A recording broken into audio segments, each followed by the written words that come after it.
Welcome everyone to another Monday night at the Beat Orange Practica. First, a quick shout out. We were just in Minnesota for the Tango Teacher Cooperative, and this is a cool shirt we got from the University of Minnesota, Michigan. Minneapolis! University of Minnesota, Minneapolis. Sorry. Michigan's cool though, but that's Ann Arbor, that's another shirt.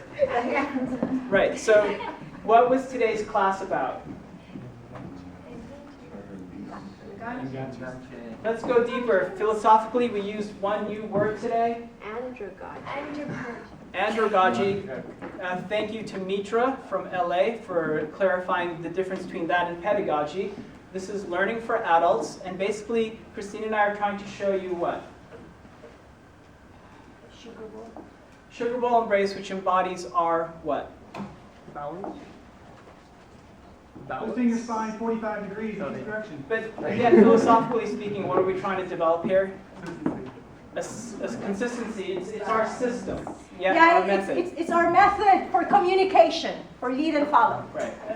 Other people use this too, right? But this is just how we're teaching it to you. And consistency, clarity, and what's the other C? Comfort. If you've had our classes, the 3 C's. We're trying to lead in chapter 1 2 things. What are those 2 things? Back ochos and heroes. Yes, heroes into a back ocho. Yeah, and followers, what's our responsibility here? Stay close. Stay close, yes. What about our steps?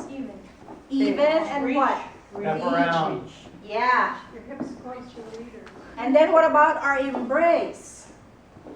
In this case. Elastic. Responsible by doing what, followers? Use the floor. Yeah. Are we pushing down on our leaders? No. But can they feel our bodies behind the contact? Yes. And how about our arms? Are they stiff? No. Elastic. You guys are like the best class ever.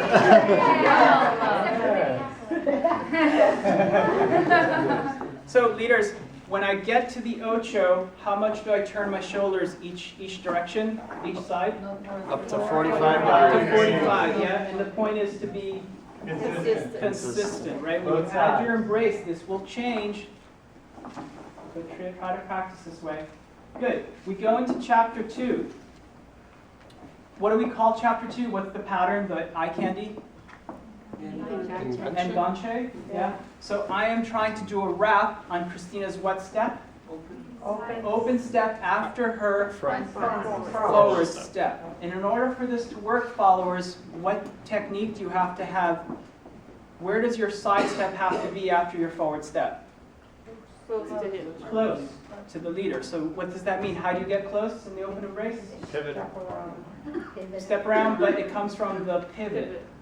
Yeah, no pivot, and you're going to step far away, or you're going to shorten your step and probably go further away. Now, sometimes it's the leader's fault, but if he's relatively well behaved, keeping a tight center and just turning, you can pivot a lot, keep your hips close, and that allows me to start to show Cristina my back pocket and what? Turn. Wrap as she's turning. Follow that into the back ocho. And the wrap is more of what? A physical lead or An illusion. more of an illusion. There's a gentle contact, we're enjoying it. Followers, try to observe where I'm making that back step. Yeah? Try to avoid, once they make that contact and we've transferred our weight into our open step, try to avoid landing your back step here. Because you're going to end up being too far away. Hopefully my leader keeps the continuous energy for the turn so that back step is trying to reach around him. So that when we finish, we're relatively close. Yeah? We added one more extra eye candy in chapter 3. What was it? Follower Enganché. Followers like faux enganché or whatever you want to call it. Someone I'm sure has a name for it somewhere, but. And it comes from what idea? Kind of a gancho idea. And I let her the illusion of the drag. It's a variva, but it's thigh to thigh, Barry. Okay? It's a drag. Instead of a foot drag, it's a thigh to thigh drag. That's the way to think about it. Followers, the way we know that it's not a hard wrap or your regular classic common gancho is that we feel the contact of their leg before we arrive on our back step. So right here, I'm reaching back, and I already sense Homer's leg trying to wrap around that leg. Yeah, so the contact again is soft. When leaders are on one leg, what's a good motor to help us turn? Kick the heel around. Okay, you can be like a block, you can spiral a little bit, but just move the foot around a little bit. We've talked a lot about this in the past. Okay, so I think that covers it. Anything else that we did not cover? We're being a little Spartan here. One thing you learned that we did not share with the camera and YouTube yet? Followers? Fine, you're doing so well. Any personal comments that we gave you that helped you? Step close, okay. Yeah, what about this? Did you mention for the, Stand up, don't bounce. Yeah. did you mention for the leader not to crowd a follower? Yes, if the leader chases, like tilts forward and chases after you, then it's like chasing your own tail. You'll never get the wrap. And maybe is that what you mean? So the leader has to be really straight and tall and letting the leg come out first, and then the body follows second. Or else the body goes first and then the leg. You just pushed her away, then your leg's trying to catch her. It will never connect. Okay. How about reach for the scat, milk or plunk? Yeah. Yeah.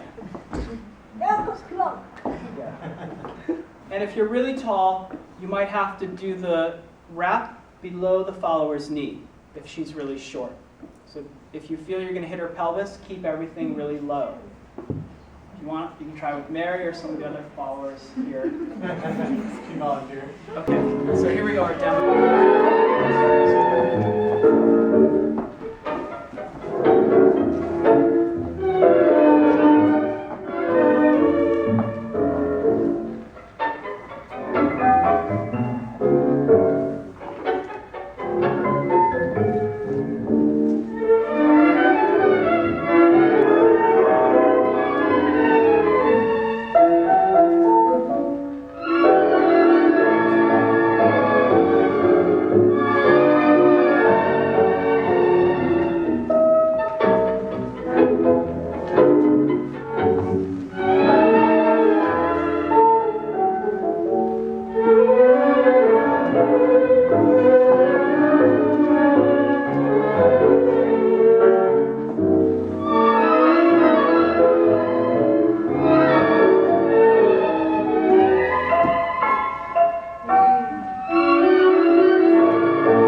Y hoy son aves oscuras